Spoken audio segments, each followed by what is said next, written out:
Insignificant. I can't think of a better single word to describe what learning about the universe makes us feel like. Carl Sagan said it best when he stated, "Astronomy is a humbling and character-building experience."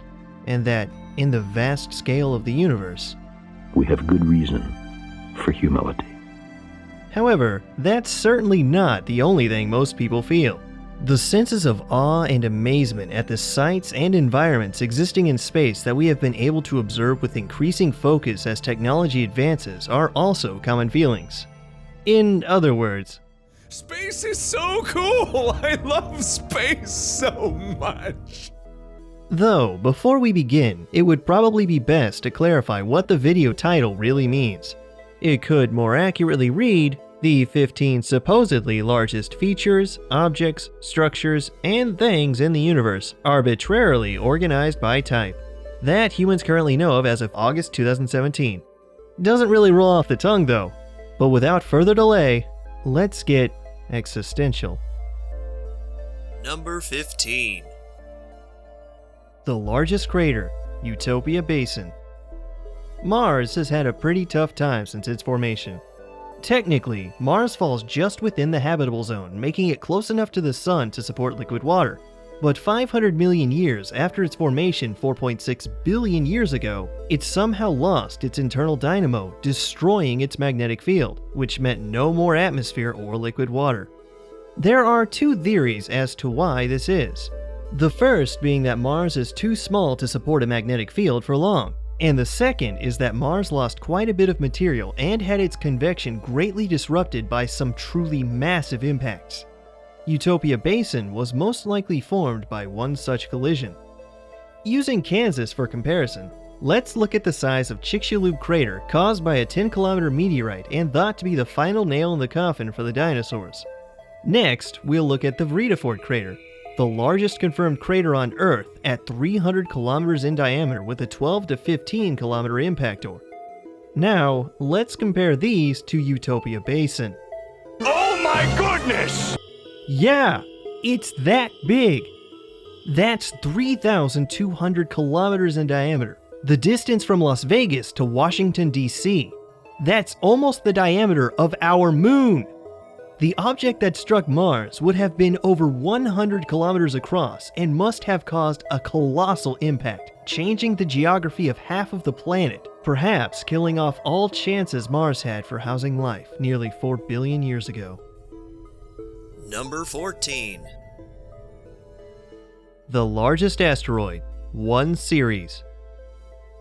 All that talk about potentially apocalyptic meteorite strikes earlier does inspire another question. What's the largest asteroid that we know of? Hundreds of thousands of them have been discovered thus far, but there may be billions of them larger than 50 meters in size in our own solar system.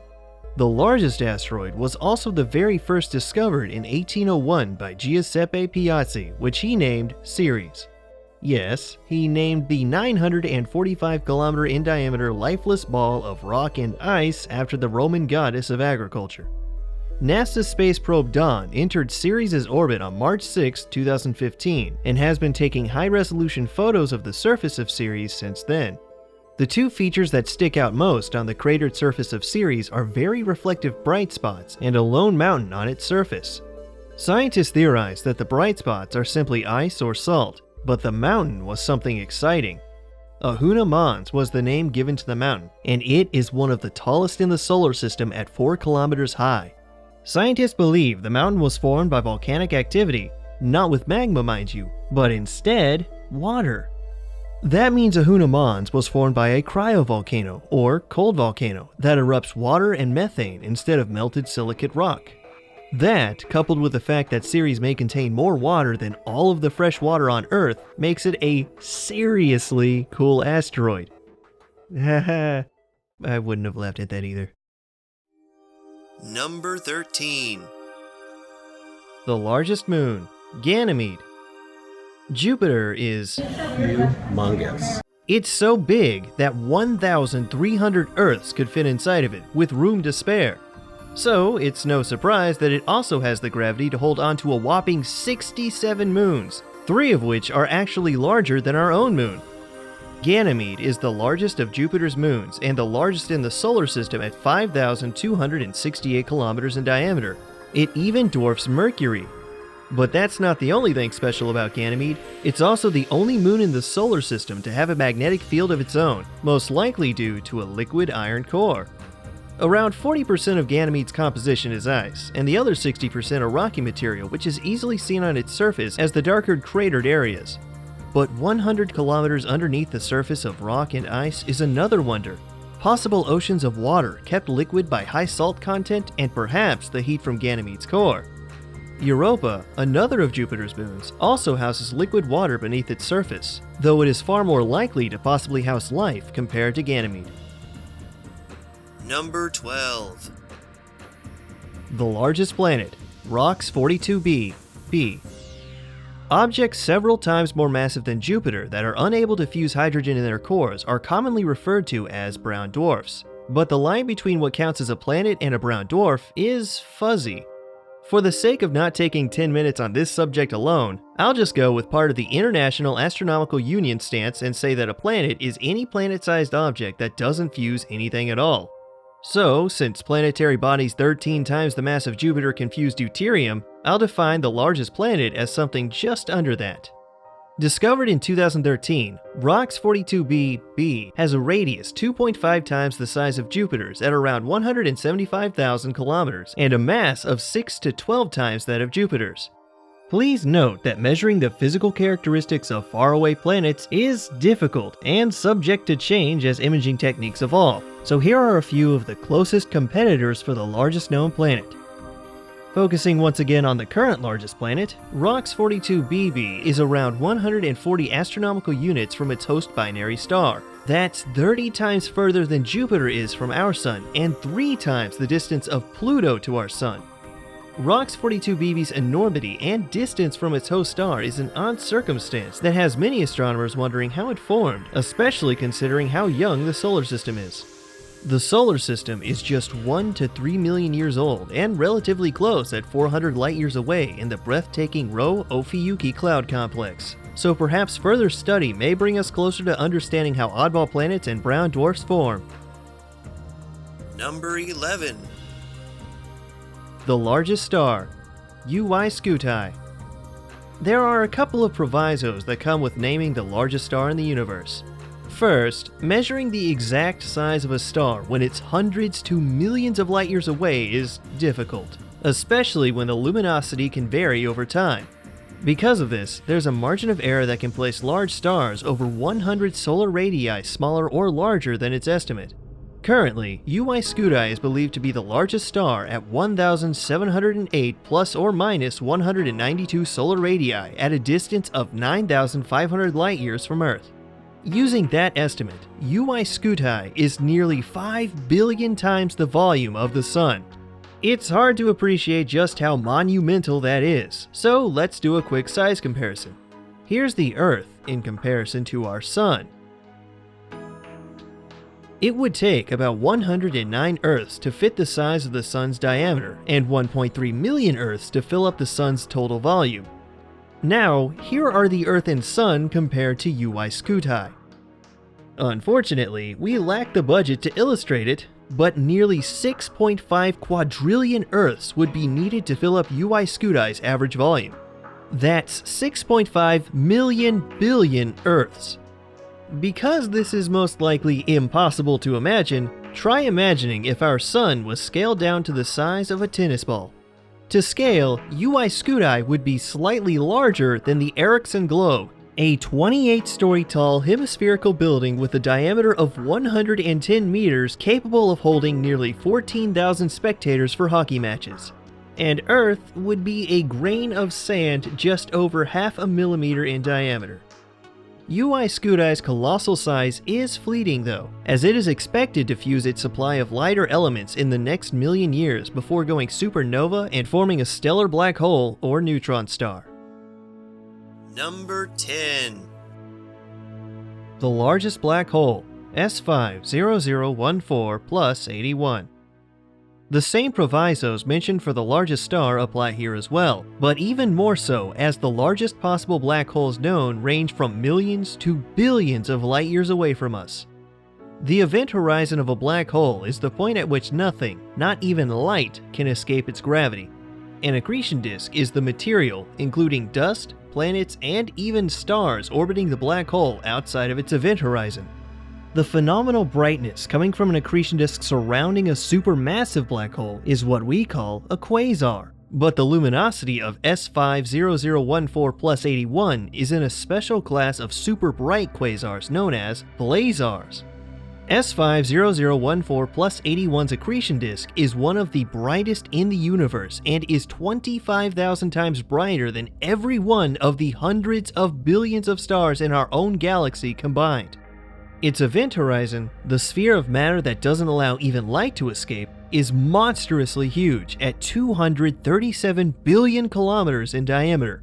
That would engulf our entire solar system up to Pluto's orbit 37 times over. And its mass? Perhaps 40 billion times the mass of our Sun, though exact measurement is difficult. For comparison's sake, a regular stellar mass black hole is just 3 to 4 times the mass of our Sun. Number 9. The largest nebula, NGC 604. Nebula is a sort of nebulous term, if you'll forgive the horrible pun. So to narrow things down, H2 regions will be what are specifically compared, as they make up some of the most spectacular sights in our skies and are crucial for star development too. NGC 604 is the largest H2 region known and is a mammoth star-creating engine 1,500 light-years across, located in the Triangulum Galaxy. It's so bright and enormous that it would outshine Venus in our sky if as close as the famous Orion Nebula. There are no doubt larger H2 regions elsewhere in the universe, but due to their faint nature, we have yet to have discovered them, as they are simply clouds of dust strung out over light years of space. Nebulae get their brightness from stars forming within the dust, giving off incredible hues of color. Though once H2 regions begin producing stars, their days are numbered. The very stars H2 regions produce ionize the dust with intense light rays over time, and once a supergiant star born within the dust goes supernova, it will blow away most of the dust after thousands of years. Because of this, H2 regions only last for a few million years at a time, so enjoy viewing these stunning star nurseries while you can. Number 8. The largest galaxy, IC 1101. When determining the largest galaxy in the universe, it's important to mention that the largest galaxies known are usually millions to billions of light years away, which makes accurately determining their size difficult due to the way light diffuses through space from that distance. Our own Milky Way galaxy has a diameter of 100,000 light years, give or take a few thousand light years, and is populated by 100 to 400 billion stars. That's so huge it's already difficult to visualize, but our galaxy is only mid-sized. The universe is vast, and within it are some truly gargantuan galaxies. IC 1101, a brilliant yellow supergiant elliptical to lenticular galaxy, is the largest that we currently know of, with a diameter of perhaps 4 million light years, give or take a few 100,000 light years. At that size, IC 1101 could contain 10 to 100 trillion stars, each with their own solar systems and possible planets, all at a distance of over 1 billion light years from us. What determines the boundaries of a galaxy is also uncertain for now. So although IC 1101 has the largest halo of diffuse light, it is debated whether or not we should accept the gas surrounding the galaxy reflecting light as part of the galaxy. Though even with that caveat, IC 1101 is the largest galaxy currently known to us, and even larger ones may yet to have been discovered. Number 7. The largest galaxy protocluster, Newfound Blob. Within the early universe, giant clouds of hydrogen gas began coalescing into what would become blueprints for galaxies and galaxy clusters. Discovered in 2005 by a Tohoku University research group, Newfound Blob, which is just a placeholder name so you don't have to refer to it as this long string of characters, has a length of 200 million light years. But that's not all. It's measured to be over 12 billion light years away from Earth, meaning that its structure formed just 2 billion years after the start of the universe.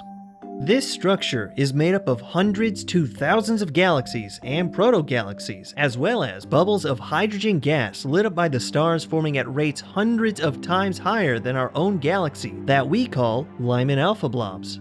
Lyman alpha blobs are rare giant structures of hydrogen gas emitting light along the Lyman alpha line, meaning that, with a special filter, large blobs of heated hydrogen can be seen in space at great distances from us. Though only a few hundred Lyman alpha blobs are cataloged, most are tens to hundreds of thousands of light years in size, and even though many are larger than our own galaxy, they are several times more dense than normal regions of space. That density is important because it likely means that Lyman alpha blobs are precursors to galaxy clusters, which aligns quite nicely with the hundreds of Lyman alpha blobs found within Newfound Blob. Number 6. The largest supercluster, Horologium Supercluster. Speaking of superclusters, the Horologium-Reticulum Supercluster, usually abbreviated as Horologium Supercluster, is the largest supercluster of galaxies that we currently know of at a length of 550 million light years. Superclusters of galaxies are exactly as they sound. Giant collections of hundreds of thousands of galaxies loosely gravitationally bound to one another within a large field in space. The galaxy we call home is also a part of a supercluster. Our solar system is a tiny part of the Milky Way galaxy, itself in a small group of galaxies relatively near us that we call the local group. And that local group is just a tiny portion of the Virgo supercluster that we belong to, which may itself just be an arm of the proposed Laniakea supercluster. The proposed Laniakea and Horologium superclusters are actually very similar in size, though from what we know right now, Horologium is currently the largest proposed supercluster and lies at a whopping 700 million light years away from Earth. Knowing that galaxies seem to group together due to gravitational ties and the barely understood dark matter, shouldn't that mean that there are areas in the universe that are empty by comparison as well? Number 5. The largest void, giant void. The vastness of what we've covered so far is already incredibly difficult to comprehend, and both the size and the time it would take to traverse even relatively small areas such as our own galaxy make many feel minuscule and isolated on our tiny planet. But perhaps we should feel lucky that our galaxy is located on the outskirts of a large supercluster instead of drifting as a lone galaxy in a void, the loneliest areas in the universe. Andromeda is one of our closest neighbors at 2.5 million light years away, but in a void, the distance to other galaxies and clusters can be tens to hundreds of millions of light years away. If our galaxy was alone, adrift in a large void, our skies would be a little darker, and we wouldn't have known other galaxies existed at all until the mid-20th century. 1.5 billion light years from our galaxy lies the aptly named Giant Void. Its size dwarfs the largest supercluster we know of at more than 1 billion light years in diameter. It's so large that there are even a few isolated galaxy clusters within it, none of which are gravitationally bound as they are so distant from one another. If the thought of supervoids fills you with existential dread, I'm afraid you'll be bummed to hear that we aren't exactly located in a galactic metropolis. In fact, new evidence supporting the existence of the KBC void was recently announced and may soon be confirmed as the new largest supervoid that we know of at 2 billion light years in diameter. Our galaxy, as well as much of the Laniakea supercluster, is located within it, putting a substantial obstacle between us and the greater universe. At least we can take comfort in the fact that we're not alone or near the center of the KBC void, a fate a few less fortunate galaxies will share. Number 4. The largest quasar group, Huge-Large Quasar Group. No, you didn't mishear that. It really is called the Huge-Large Quasar Group, usually shortened to Huge-LQG. And yes, I agree that it's a terrible name. If you look far enough into the past, you should be able to see multiple black holes gravitationally bound to one another, each with bright active quasars that would lay the foundations for galaxy clusters and filaments to form. At 9 billion light-years away, the 73 quasars that make up the proposed Huge-LQG extend over a distance of 4 billion light-years, a number which may violate the current cosmological principle due to the size and density of the structure. The cosmological principle states that at large enough scales, the universe is isotropic and homogeneous, basically meaning that if you captured large cubes of space at different points in the universe, they should contain about the same amount of matter. Since the size of the cubes are currently calculated to be anywhere from 300 million to 1.5 billion light-years, a few large quasar groups, galaxy walls and filaments, and the possible supervoid related to the CMB cold spot lie outside of the cosmological principle, though the principle and these findings are still widely debated among astronomers. I think we've found that it's just jive. No way, unless it's your degree and all that's just jive. How could this happen to me? Number 3. Here we are at the largest singular probable structure that we currently know of. The Hercules Corona-Borealis Great Wall is a titanic-sounding name fitting of a structure possibly extending 6 to 10 billion light-years across. Though the name is a misnomer, as it isn't confined to just the Hercules and Corona-Borealis constellations. The Great Gamma Ray Burst Wall, or Great GRB Wall, is a much more fitting name as it describes the means through which this possible structure was discovered. When hypergiant stars collapse, the north and south poles of the forming black hole shoot out violent beams of energy, which we call gamma ray bursts. Usually, these bursts are randomly distributed at different distances from one another, but many of the 44 bursts at redshift 2 were discovered to be statistically close to one another in a region of the sky including half of the constellations Draco, Lyra, and Boötes, as well as the entirety of Hercules and Corona-Borealis. This led to the hypothesis of an enormous gravitationally bound structure 10 billion light-years away from us encompassing almost an eighth of our sky to explain the anisotropic clustering of the bursts. There is currently a debate over whether the Great GRB Wall is a supercluster or galaxy filament, as its round shape is usually indicative of a supercluster of galaxies. The issue with that is its size being 20 times larger than the largest supercluster currently known. Whatever the case, galaxies within the Great GRB Wall would number in the billions, with trillions upon trillions of stars located within. Number 2. The largest structure in the universe, the cosmic web.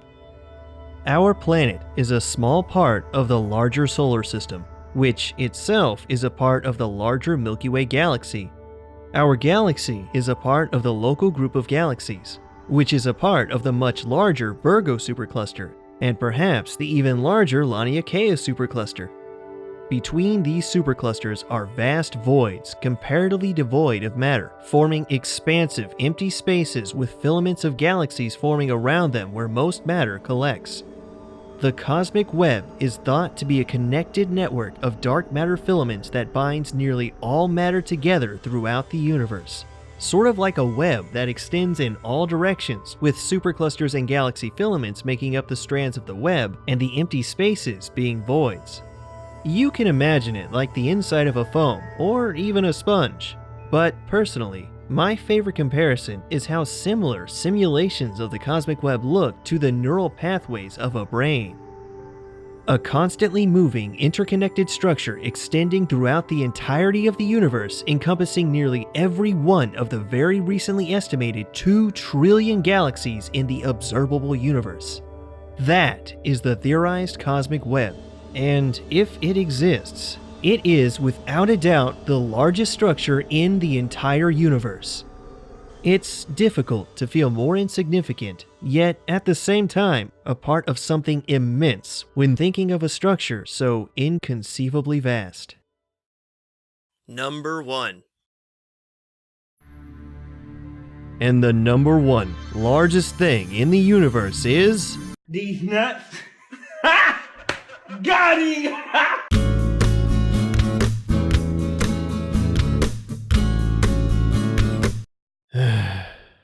Okay, I know I practically invited this, but it wasn't a request! Look at this! Why isn't my mom number one? My mother-in-law should be Why isn't number my one. penis number one? My I don't see my dad. penis on this Your list. mother.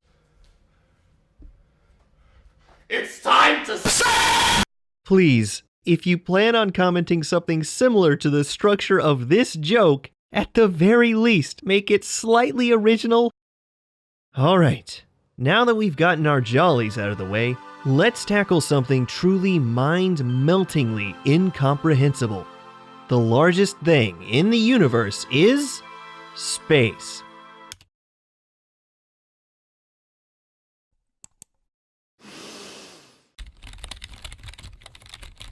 No, wait! It's not a joke this time!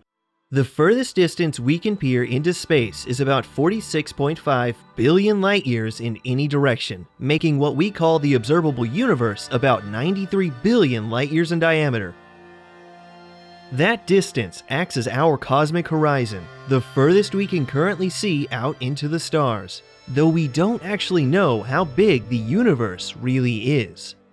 Our universe is currently expanding at a rate of around 22 kilometers per second per million light years, a unit we call the Hubble constant, even though it's not actually constant. Space, the very material that makes up our universe, is expanding and remarkably accelerating every second as it does. Space, or more accurately, space-time, can be thought of as a giant fabric with infinite layers on which all matter and particles exist. The fastest something can move upon the fabric is what we refer to as the speed of light, but the fabric itself can expand faster than that in every direction.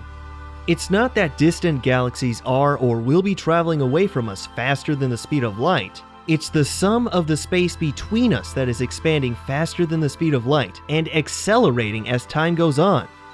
This also means that, as time goes on, we will see less of our universe, because the light that allows us to see distant galaxies will no longer reach us. Eventually, the only sight any life in the universe will see besides the light of their own galaxy will be a vast and infinite darkness. However, that eventuality will take several billion years to be realized. So, all the better that we get out there and start exploring as soon as we can. I could honestly spend several more minutes going over this subject, but this video is already the longest we have ever made, and I've simply run out of synonyms for big. If you'd like more info on this subject, check out any or all of these videos. They're great. You know, some people, hearing the news about a colossally sized universe that expands more quickly every day, would have an existential crisis. Yet others instead turn to comedy to cope and make a joke about the size of their genitals or relatives in comparison to the size of the universe, albeit usually unoriginal. Humans truly are magnificent creatures. Let's hope we can spread that majesty to distant stars soon enough. As always, be sure to check the description for sources. Till next video, bon voyage!